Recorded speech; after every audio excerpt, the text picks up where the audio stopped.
que estamos chamando uma vida sem estresse. Tanto quanto possível, desejamos viver uma vida sem estresse. E é por isso que nós estamos nessa série de mensagens no Salmo 23. Hoje nós vamos considerar o antídoto de Deus para emoções danificadas, baseada no versículo 3 do Salmo 23, que diz: refrigera a minha alma. Vamos juntos? Refrigera a minha alma. Irmãos, esta é uma boa notícia. Periodicamente todos nós precisamos de algum tipo de restauração. Nós somos ofendidos, nós somos magoados, nós somos traídos.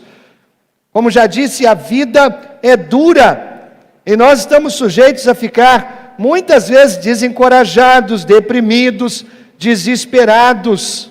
A gente experimenta ao longo dessa vida canseira, fracassos, frustrações, medos. Todos nós temos algum tipo de ferida emocional, e é disso que nós vamos falar nessa noite. Todos nós temos algum tipo de ferida emocional provocada por situações passadas em nossa vida.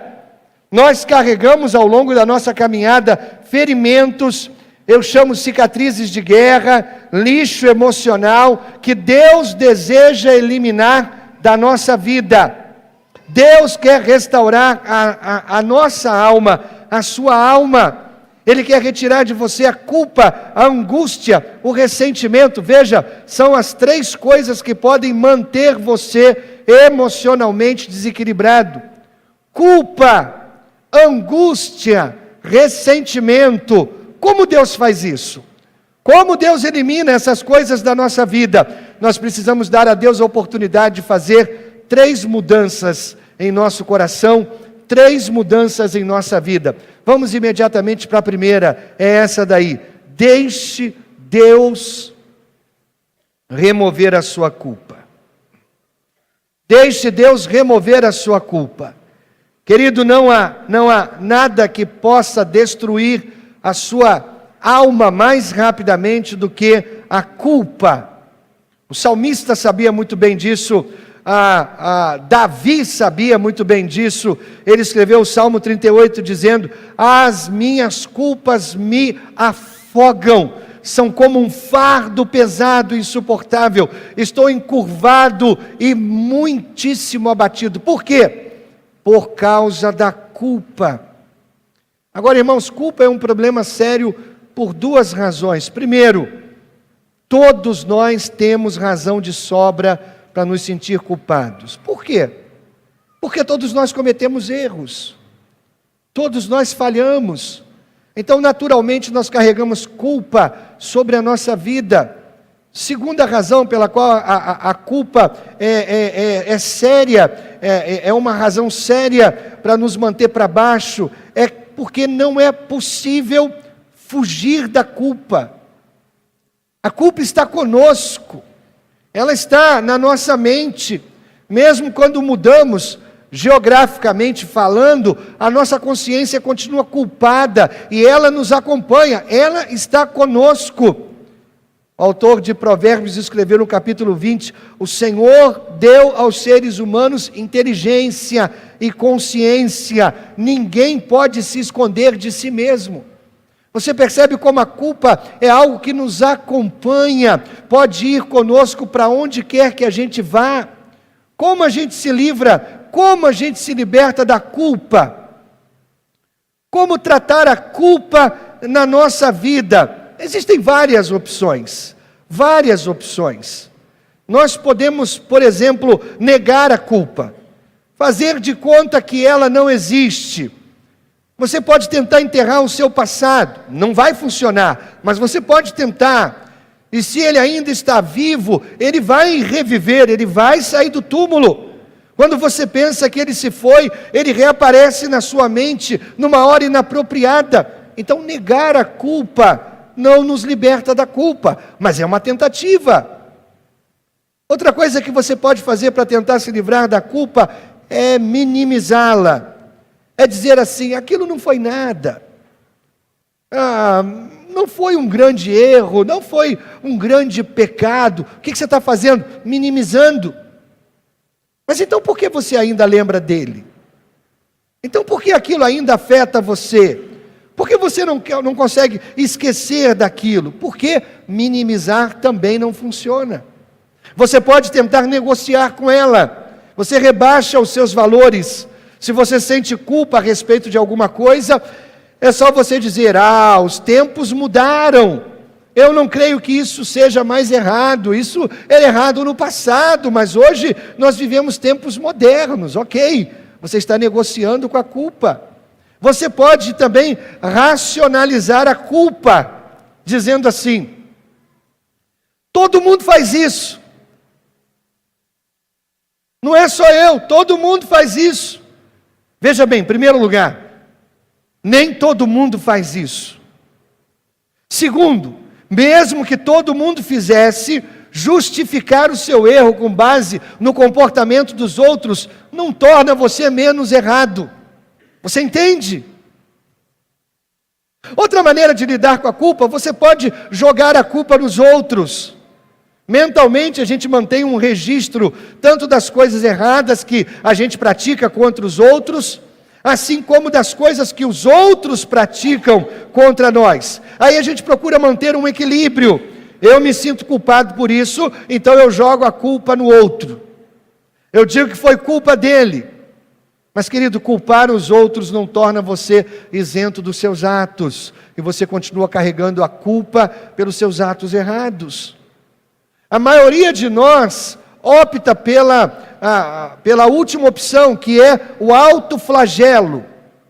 Nós nos punimos.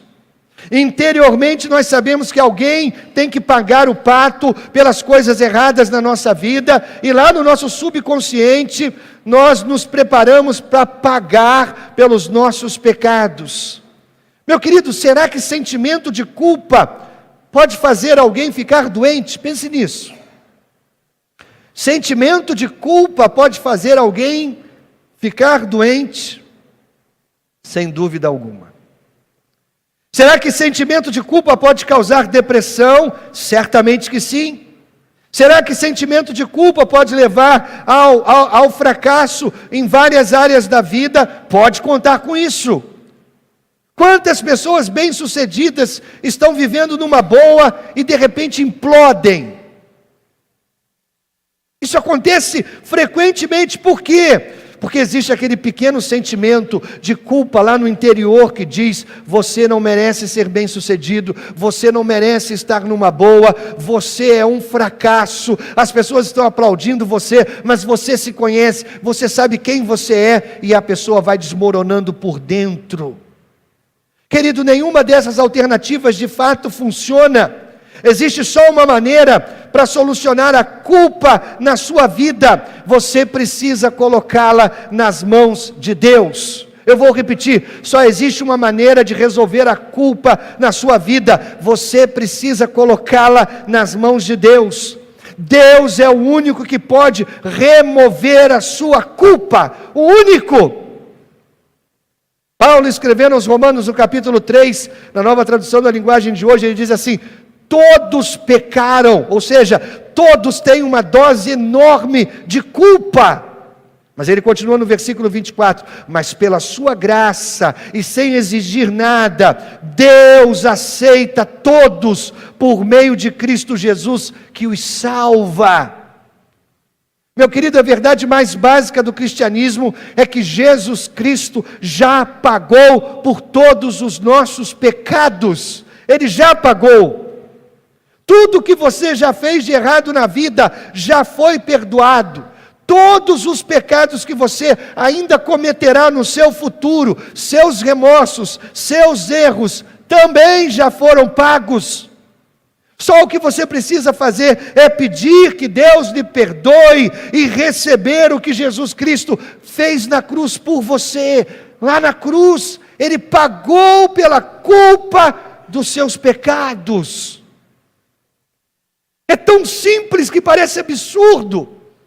Simplesmente aceite É assim que a culpa é removida. Simplesmente aceite. Não existe outra maneira. Nenhum psicólogo, e olha, não há nada contra os psicólogos, mas nenhum psicólogo pode remover a sua culpa. Eles não têm o poder de perdoar. Não foi contra eles que você errou. Você entende? Mas o Criador do universo, sim, Ele tem poder para lhe perdoar.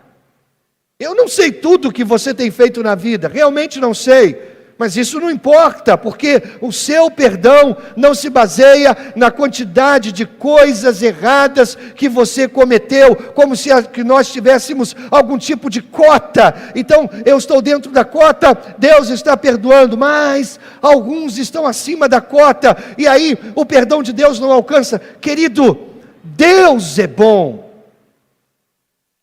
Deus é bom, e Ele perdoa aqueles que desejam ser perdoados. O que importa não é o que você tem feito, o que importa é o que Jesus Cristo já fez por você. O texto diz, por meio de Cristo Jesus, é através dele. Como recebemos o perdão de Deus? Crendo nisso. Crendo nisso. Não é fazendo súplica, não é subornando Deus.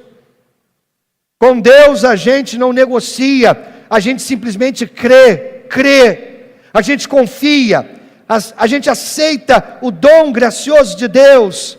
É por isso que isso é uma boa notícia, é dádiva graciosa, é presente do céu.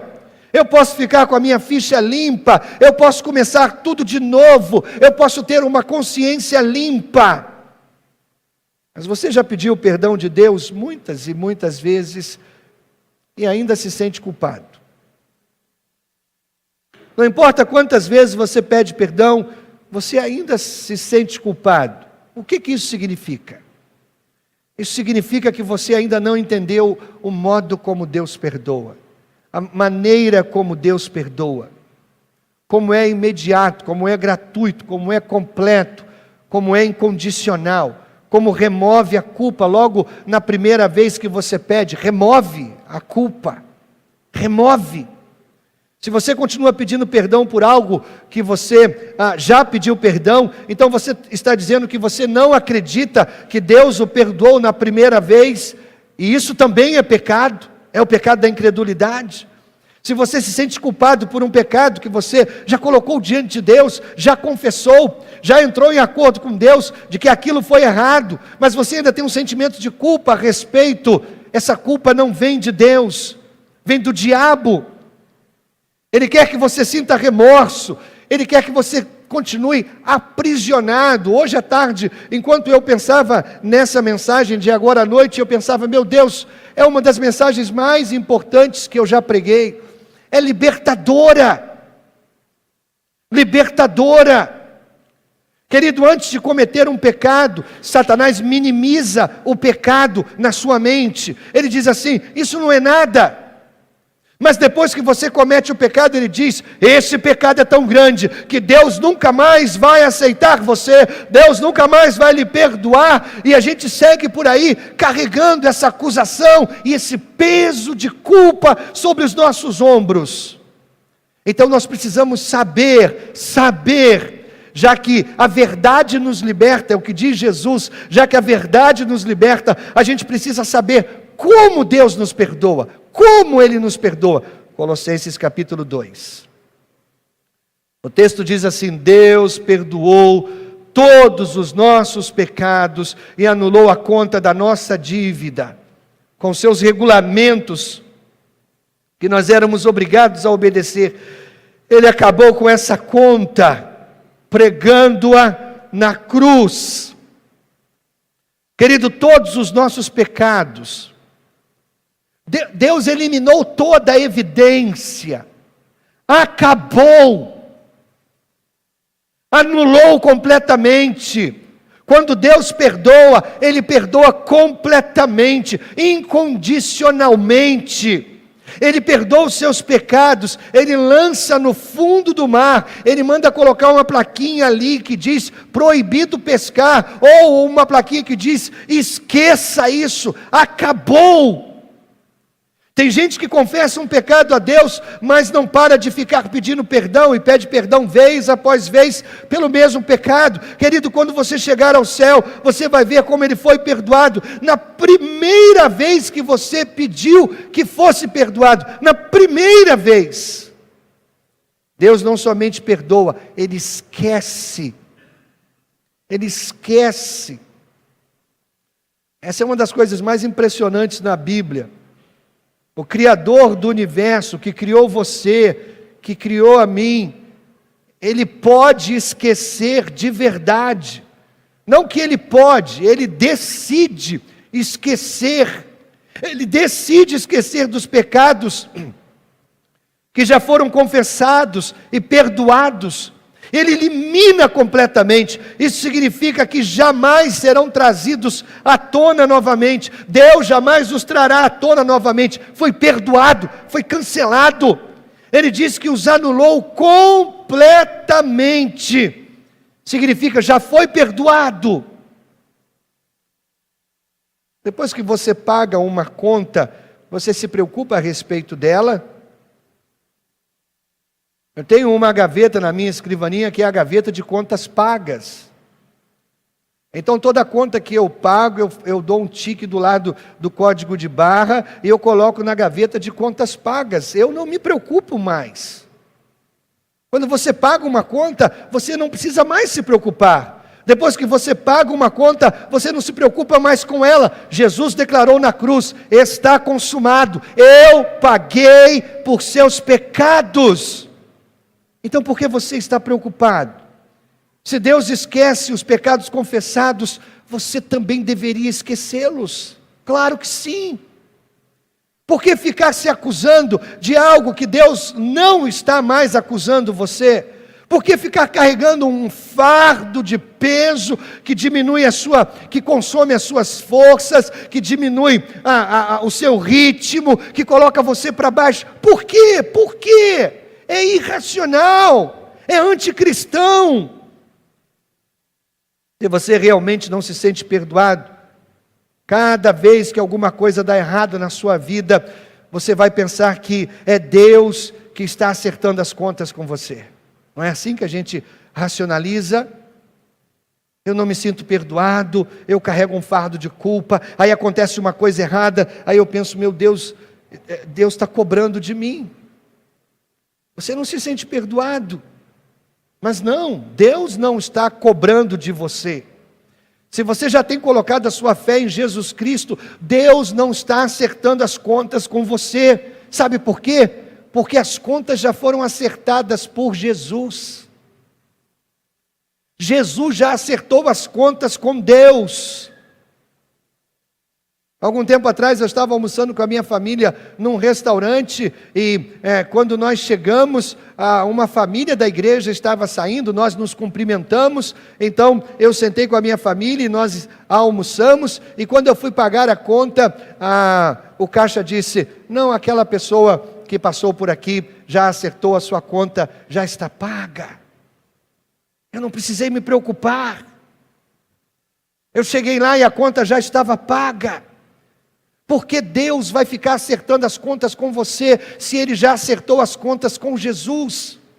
Porque Deus vai punir você, se Ele já puniu Jesus na cruz? É isso que a cruz significa. Ele foi punido por causa das suas culpas, por causa dos seus erros. Ele foi punido. Eu gostaria que você colocasse isso na sua mente, enquanto nós cantamos uma música. Deus já puniu Jesus por causa das suas culpas. Então você pode colocar as suas culpas sobre Ele, porque há nele perdão suficiente para cancelar todas as suas dívidas, toda a sua culpa. Todos os registros de dívida foram perdoados. Jesus recebeu a sua punição, a punição que era para você, Ele recebeu lá na cruz. É isso que significa a cruz para nós, é isso que significa o cristianismo. Ele pagou a sua dívida para que você não precisasse mais pagar. Ele fez isso. Jesus foi pregado na cruz para que você parasse de pregar a si mesmo na cruz, a cruz que tinha o seu nome.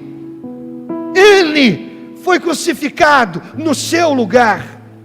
Meu querido, deixe Deus remover a sua culpa. É para isso que Jesus veio, é para isso que Ele morreu na cruz, para remover a sua culpa. Ele tem poder para salvar. Ele tem poder para salvar. Vamos juntos de pé, vamos louvar o Senhor. Eu quero que você cante esse cântico como uma declaração de fé. Uma declaração de fé. Ele tem poder para salvar. Louvemos o Senhor.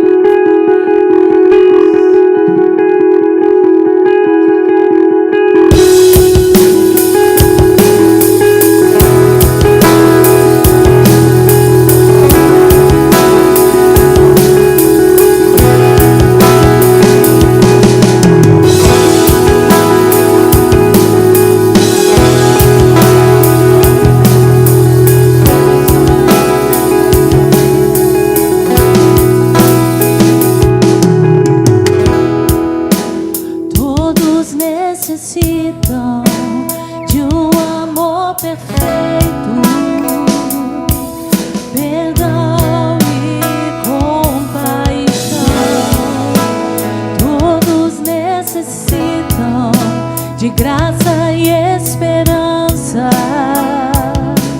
de um Deus que salva.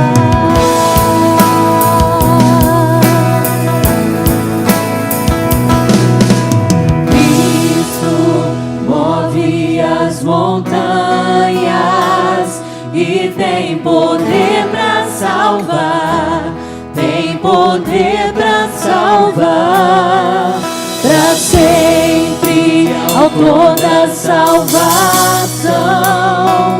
Jesus a morte venceu, sobre a morte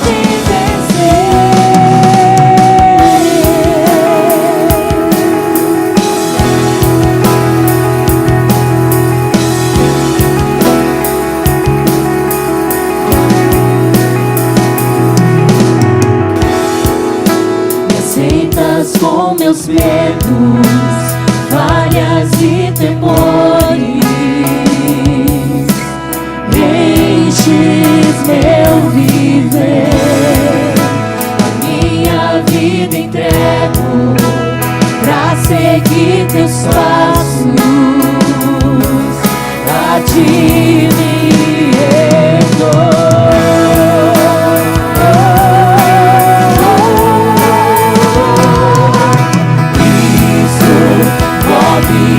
Montanhas e tem poder pra salvar, tem poder pra salvar, pra sempre autor da salvação. Jesus a morte venceu, sobre a morte venceu. Cristo cobre as montanhas e tem poder pra salvar, tem poder pra salvar, pra sempre autor da salvação.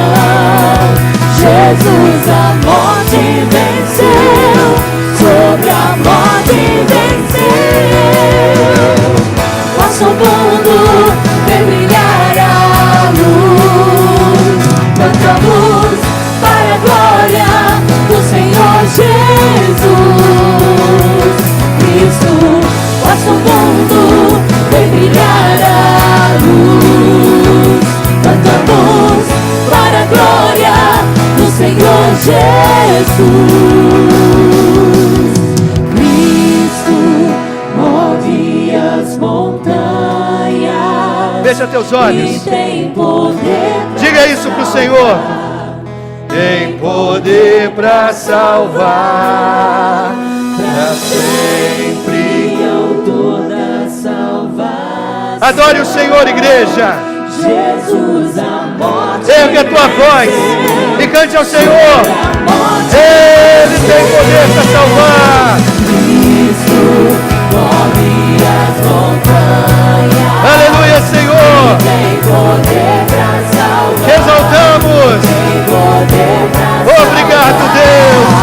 pra sempre, autor da salvação. Jesus a morte venceu, sobre a morte venceu. Pode o mundo, pode o mundo. Pode o mundo. E brilhar a luz, tanta luz para a glória do Senhor Jesus. Cristo, nosso mundo, vem brilhar a luz, tanta luz para a glória do Senhor Jesus. Nosso mundo, nosso mundo, vem brilhar a luz, a minha luz. tanta luz para a glória do Senhor Jesus. Então cante, igreja, cante para a glória dele. Nosso mundo, Ele removeu a tua culpa, ele retirou o fardo, ele morreu em nosso lugar. do Senhor Jesus. Por isso nós cantamos. Oh Deus, Move as montanhas, obrigado, Senhor. tem poder pra salvar, Ele tem poder pra salvar. para sempre. Sempre é o dom da salvação. Obrigado, Senhor. Jesus a morte venceu, sobre a morte venceu. Você pode aplaudir o Senhor? Obrigado, Senhor.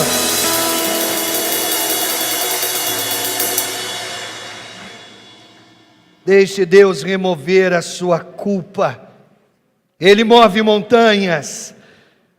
Mas para Deus curar as emoções danificadas, deixe que Deus alivie as suas mágoas. Deixe Deus aliviar as suas mágoas. Nem tudo que se refere às nossas feridas é algo que nós fazemos. Às vezes eu sofro por causa de coisas que são feitas a mim. Você entende isso? Outras vezes eu sofro por ver outras pessoas sendo feridas. A verdade é que nós teremos sofrimentos durante toda a vida.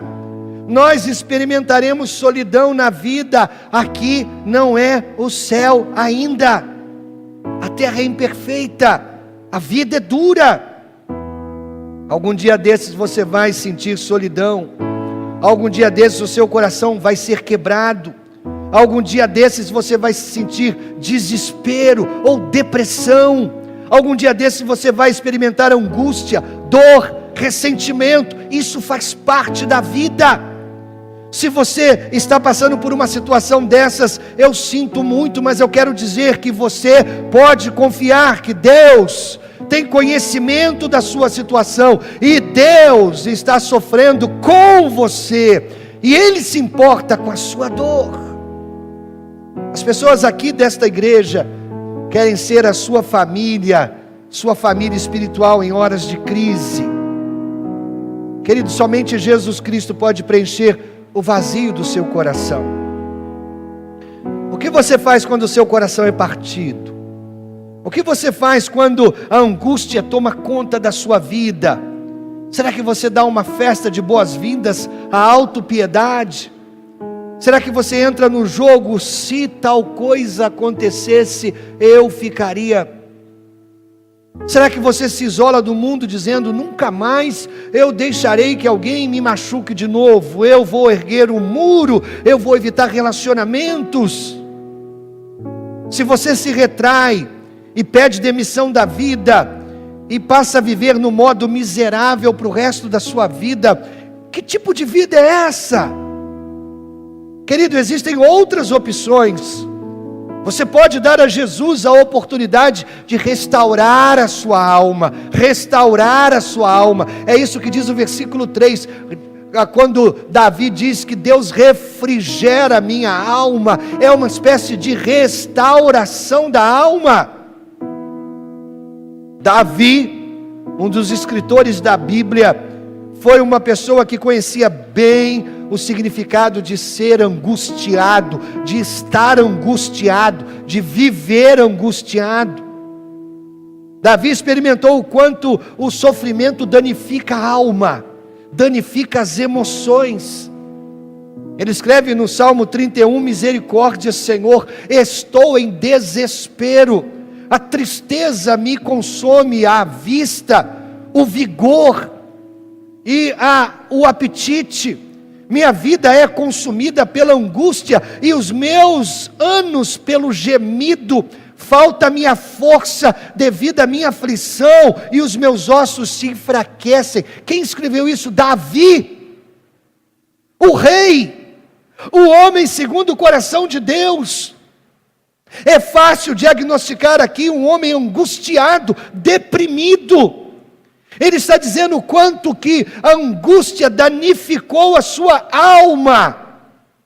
Irmãos, às vezes nós sofremos por causa da estupidez dos nossos próprios atos. Às vezes sofremos por conta das nossas próprias escolhas. Nós fazemos tolices, nós cometemos erros sérios. E nós nos metemos em tudo quanto é tipo de confusão. Isso nos deixa angustiados. Outras vezes nós ficamos angustiados ao ver outras pessoas passando por sofrimento, dores, por causa de uma grande perda, porque somos vítimas inocentes da crueldade de outras pessoas. No segundo livro de Samuel, capítulo 12, Davi nos dá algumas dicas de como lidar com a angústia. É uma história triste, mas muito ilustrativa. Davi havia cometido adultério com Batseba, e ele planejou a morte do marido dela, e ele carrega essa culpa, a culpa por causa daquela situação, mas finalmente, depois de 1 ano, ele confessa a Deus, conforme nós podemos ler no Salmo 51, ele se abre, ele expõe a culpa dele. Se você está carregando alguma culpa, leia o Salmo 51, você vai encontrar um texto de restauração. Mas depois disso, Davi ficou angustiado. Batseba deu à luz a uma criança como resultado desse relacionamento ilícito. Ela deu à luz a uma criança. Quando essa criança nasce, ela estava muito doente. A criança nasceu doente. Davi ficou tremendamente angustiado, ele dobrou os seus joelhos, ele orou, ele jejuou, ele buscou a Deus o favor e a bênção de Deus. Ele disse: Deus, essa criança não fez coisa alguma de errado. Deus, eu sei que fui eu que pisei na bola, eu que cometi o erro, eu afetei negativamente a vida dessas pessoas. Deus, por favor, salve essa criança, ela não fez nada de errado. Mas a história continua e diz que a criança morreu. Apesar das súplicas e das suas orações, a criança morreu. E aí o que Davi faz com a sua angústia? Ele fez 3 coisas. Essas são as coisas que você precisa fazer para que Deus venha restaurar a sua alma. Quando você está angustiado, primeiro, aceite o que não pode ser mudado. Aceite o que não pode ser mudado. O texto no capítulo 12, versículo 22, diz assim: enquanto a criança ainda estava viva, disse Davi, eu jejuei, eu chorei, eu pensava, quem sabe, talvez o Senhor tenha misericórdia de mim e deixe a criança viver. Mas agora que ela morreu, por que eu deveria jejuar? Poderia eu trazê-la de volta à vida? Querido, você tem sido magoado por seja lá quem for. Você foi magoado pelos seus pais, você foi magoado pelo seu sócio, você foi magoado pelos seus amigos, você foi magoada pelo seu ex-marido, ok? Mas por mais que você queira se lamentar, você não pode alterar o fato que aconteceu no passado. Aconteceu. Não há como voltar e alterar. Então, o primeiro passo é estabelecer a sua saúde emocional, é procurar a cura, a restauração da sua alma. Sabe qual é o primeiro passo? aceitação. Aceite aquilo que não pode ser alterado. O passado não pode ser alterado. Eu não posso alterar minhas experiências passadas, passaram. Eu não posso mudar as minhas feridas emocionais, e você não pode mudar as suas. Elas são fruto de coisas passadas. Aceitação é o primeiro passo para curar a mente, a vontade, as emoções. É a primeira chave para se desfrutar de paz de espírito. Aceitar o que não pode ser mudado é o primeiro passo. Segundo, entregue aos cuidados de Deus. Entregue aos cuidados de Deus. Sofrimento na vida é inevitável, mas permanecer como vítima é opcional. Vou repetir isso. Sofrimento na vida é inevitável, mas permanecer como vítima é opcional. A Bíblia diz que devemos ser realistas, colocar tudo que nos afeta nas mãos de Deus. Olha o que diz o Salmo 37, escrito por Davi: entrega o seu caminho ao Senhor. Entrega. Ao invés de dizer, isto para mim é uma tragédia insuportável, diga, Deus, me ajude a passar por essa situação. Você percebe como é diferente? Você sai do papel de vítima e você passa a ser o agente. A vítima diz, coitado de mim.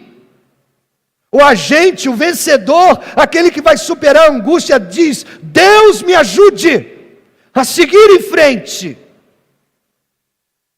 Davi continua no versículo 20, diz assim, então Davi levantou-se do chão, lavou-se, perfumou-se, trocou de roupa, depois entrou no santuário do Senhor e o adorou.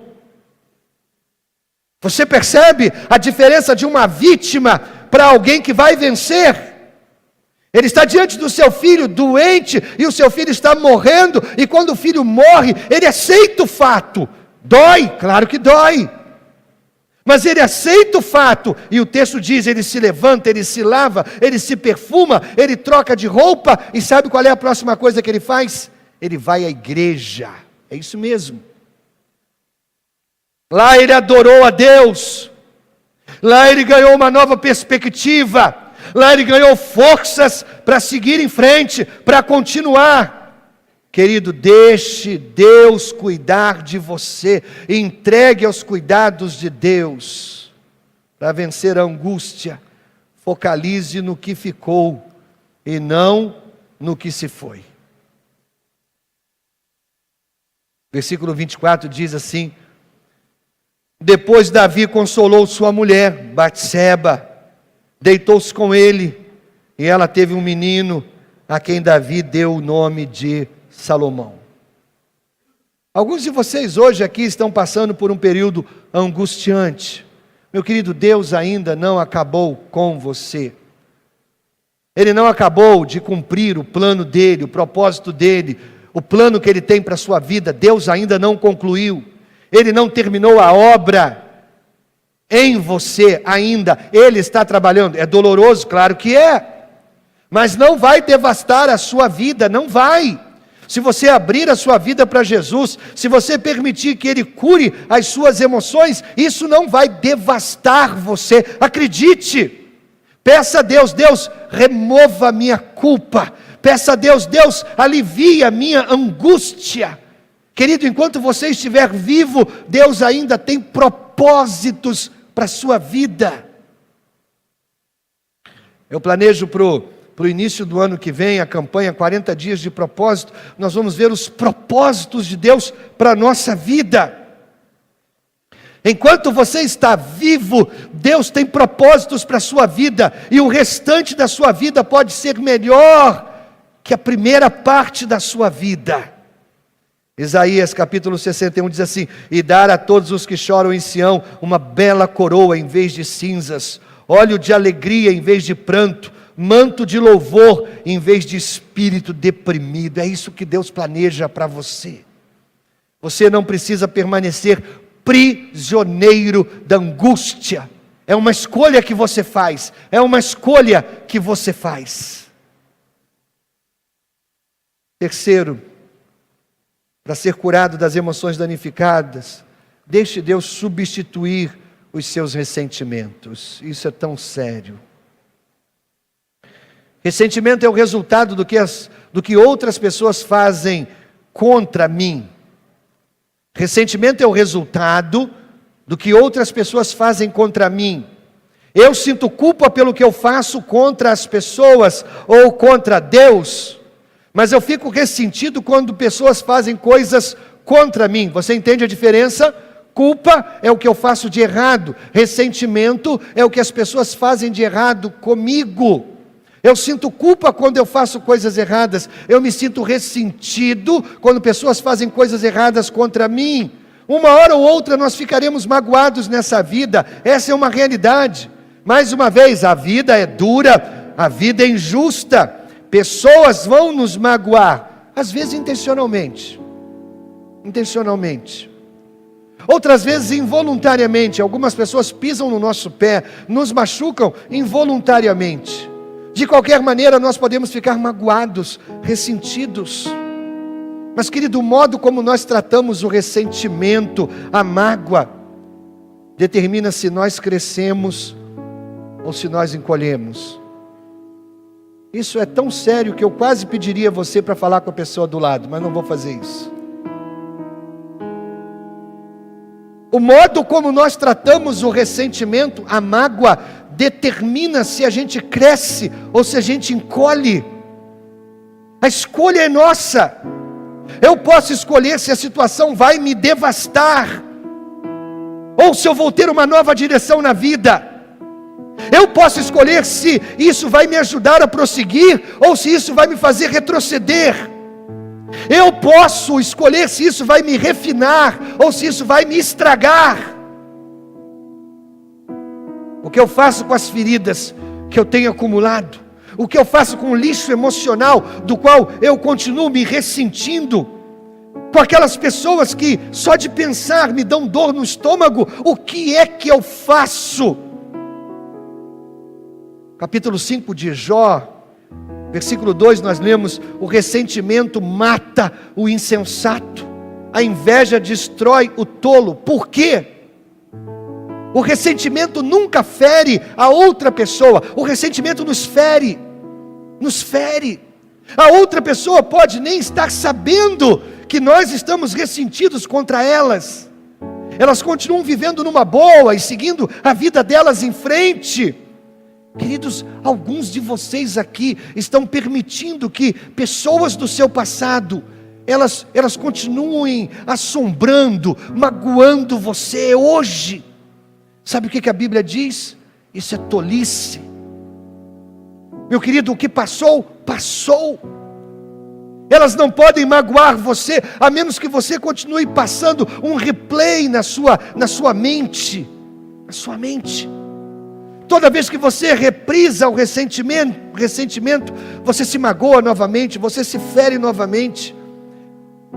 Sabe, a pessoa já pode até ter morrido. Mas ela continua magoando você, lá do cemitério, lá do túmulo.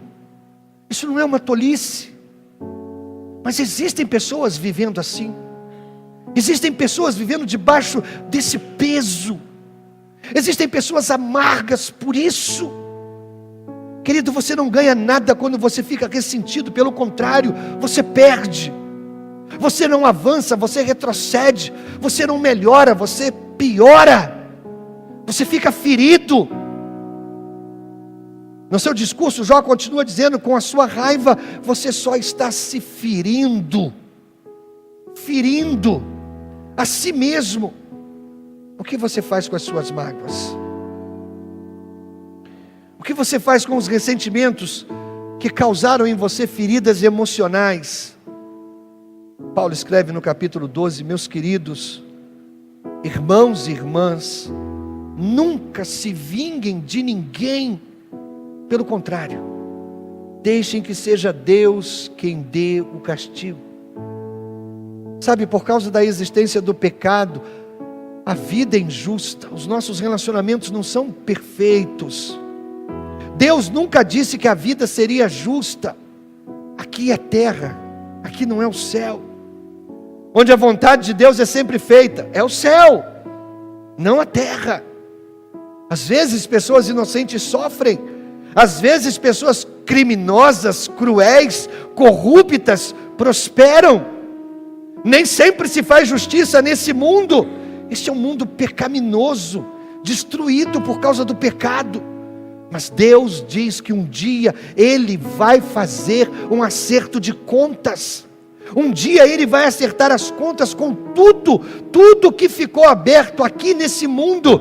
Os crimes, as injustiças, os preconceitos, o racismo, o sexualismo, os estupros, os assassinatos, as mágoas, os abusos. Deus vai chamar tudo para uma grande prestação de contas. Um dia Deus vai acertar as contas. Mas nesse ínterim, até lá, a Bíblia diz: não busque revanche, não busque vingança, não faça isso. Isso vai corroer a sua vida, isso vai destruir a sua alma. Então o que você deve fazer? Efésios capítulo 4, Paulo escreve: abandonem toda amargura, todo ódio, toda raiva, abandonem. Perdoem uns aos outros, assim como Deus, por meio de Cristo, perdoou vocês. Perdoe. Querido, existe um céu de verdade, existe um inferno de verdade. Então um dia Deus vai acertar as contas, mas enquanto isso Ele diz: livre-se de toda amargura, livre-se de todo ressentimento, perdoe os outros, assim como Deus tem perdoado você. Perdoe. Se você tem recebido o perdão de Deus, Deus espera que você ofereça perdão. Você nunca terá que perdoar mais do que Deus perdoou você. Acredite nisso. Por mais ferido, por mais magoado que você esteja, você nunca vai perdoar tanto quanto Deus já perdoou você. Uma das maiores declarações do pastor batista americano chamado Martin Luther King é: a amargura é cega. Se eu permitir que a amargura entre no meu coração, ela vai me cegar para reconhecer a verdade, reconhecer tudo o que há de bom ainda nesse mundo. Tudo que eu posso ver é o lado ruim das coisas. Quando eu fico amargurado, quando eu fico ressentido, eu vejo preconceito, eu vejo pecado, eu vejo abusos, eu fico cego. A amargura me cega para receber o que Deus quer fazer na minha vida. Deus quer até mesmo tornar o que é nocivo, o que é prejudicial a mim, Deus quer tornar isso em algo bom. Aquilo que corrói a minha alma, Deus quer pegar aquilo e tornar isso algo bom. Se eu estiver amargurado, eu não conseguirei enxergar essa verdade. Não conseguirei. Querido, você nunca será curado das suas mágoas, dos seus ressentimentos, se você não receber o perdão de Deus, através de Jesus Cristo. Se você não recebe o perdão de Deus, dificilmente você pode oferecer perdão aos outros. Dificilmente. O primeiro passo é receber o perdão de Deus. Perdão de Deus. O primeiro passo é ficar quites com Deus. O primeiro passo é receber o perdão de todas as suas culpas, de todos os seus pecados. E quando você se sentir perdoado, você está livre para perdoar os outros. Existe alguma coisa sobre a qual você se sente culpado? O que vem à sua mente que ainda incomoda você? Quando eu falo sobre culpa, o que vem à sua mente? Você pode tentar racionalizar, minimizar, negociar, transferir a culpa, se autoflagelar. Isso não vai servir para coisa alguma.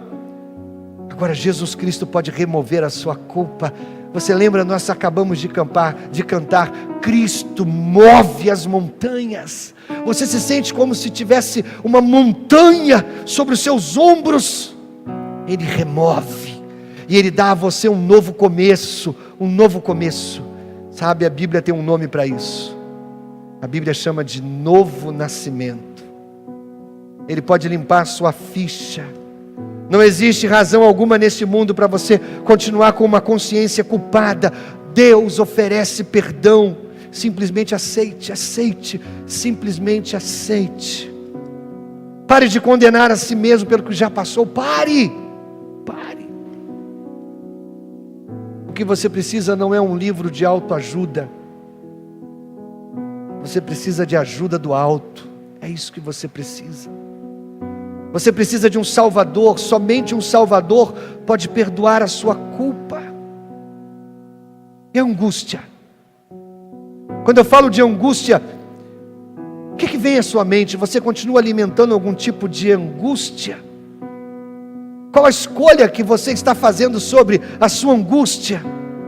Será que você focaliza naquilo que sobrou, ao invés de naquilo que você perdeu? Ou você está focalizando no que perdeu e esquece as coisas que ficaram?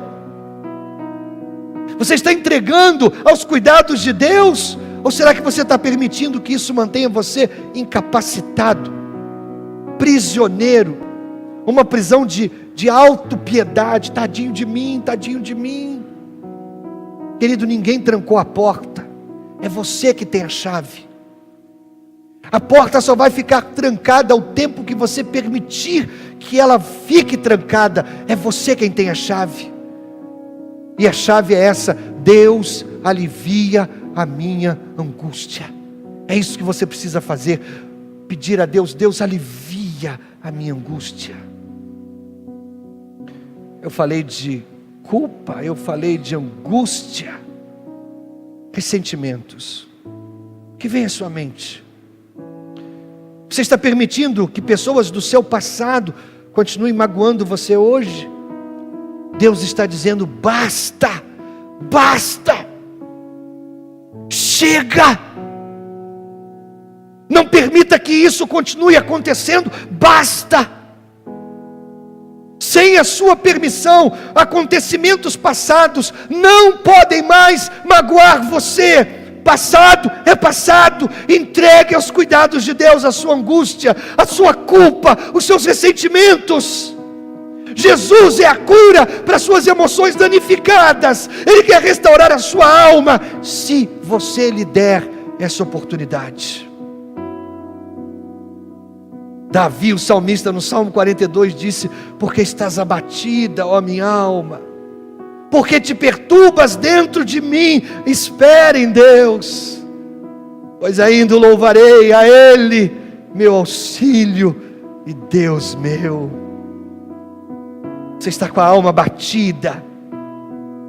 Você está com a alma batida. Davi usou uma palavra que todo pastor de ovelhas entendia: abatida.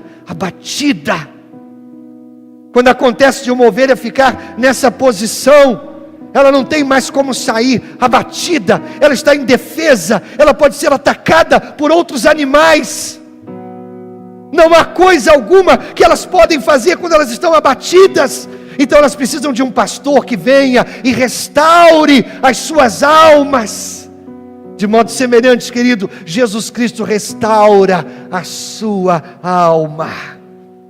Se você está abatido por qualquer razão, Ele é o único que pode ajudar você a se levantar novamente. Aqui nessa noite é o lugar da cura. Ele quer restaurar a sua alma. Ele quer restaurar a sua confiança, a sua alegria, a sua paz, as suas forças. Você pode sair daqui nessa noite diferente. Nós podemos restaurar muitas coisas: carros, quadros, esculturas, casas, edifícios, mas só Deus pode restaurar a alma. Só Deus. Jesus Cristo quer restaurar a sua alma. E como Ele faz isso? Jó: vire o coração para Deus. Ore com as mãos estendidas para Ele. Então você andará de cabeça erguida, puro, firme e sem medo. Você não se lembrará dos seus sofrimentos, que serão como águas passadas, que a gente esquece.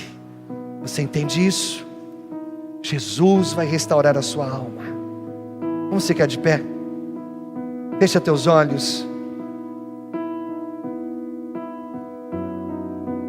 Eu quero que você cante mais esse refrão.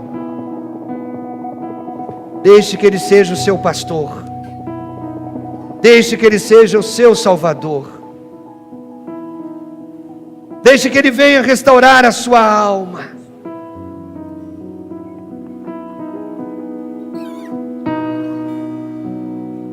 E eu me rendo,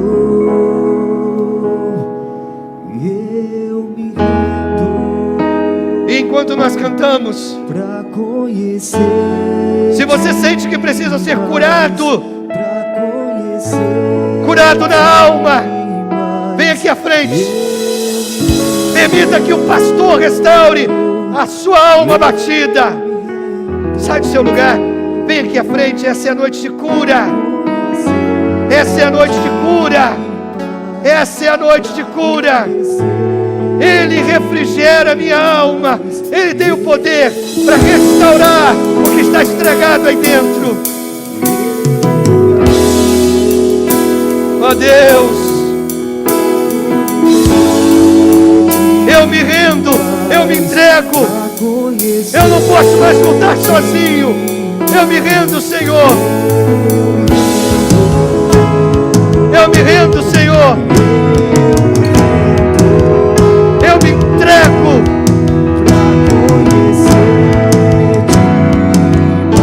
Oh Deus, eu me rendo. Oh Deus. Ora, igreja. Ora, igreja.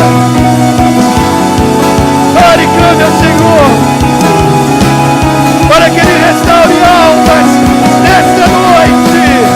Vento de poder, só tem meu viver. Faz teu querer, faz teu querer em mim. Como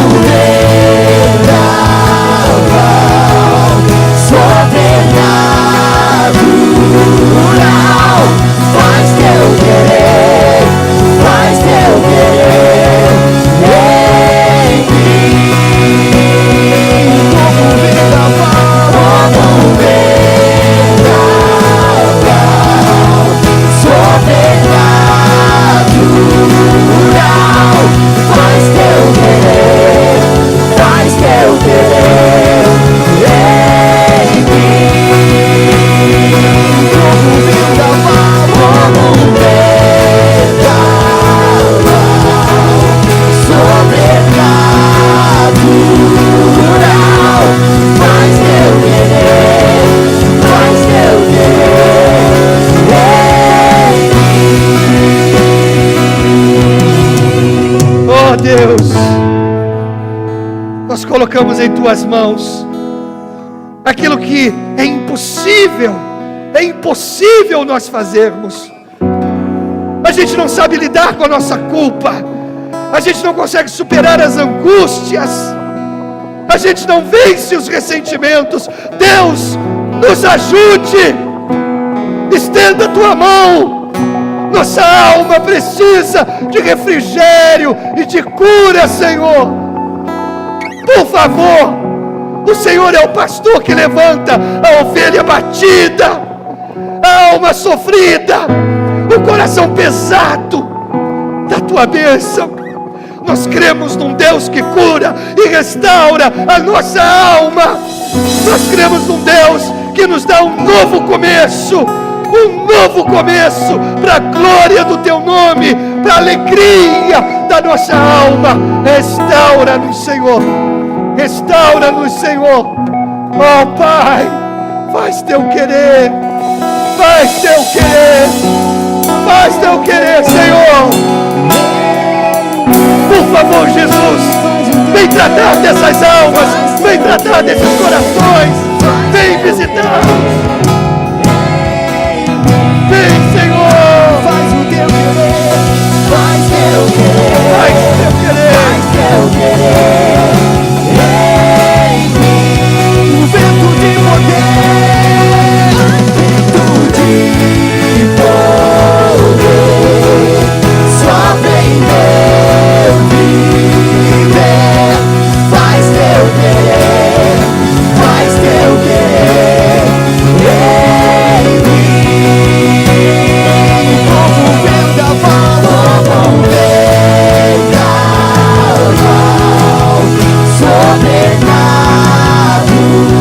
Sobrenatural. Faz teu querer. Faz teu querer.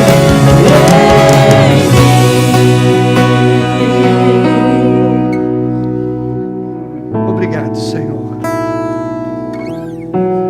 Graça e misericórdia é o que nós encontramos no teu altar. Oportunidade de um novo começo. Oportunidade de um novo começo.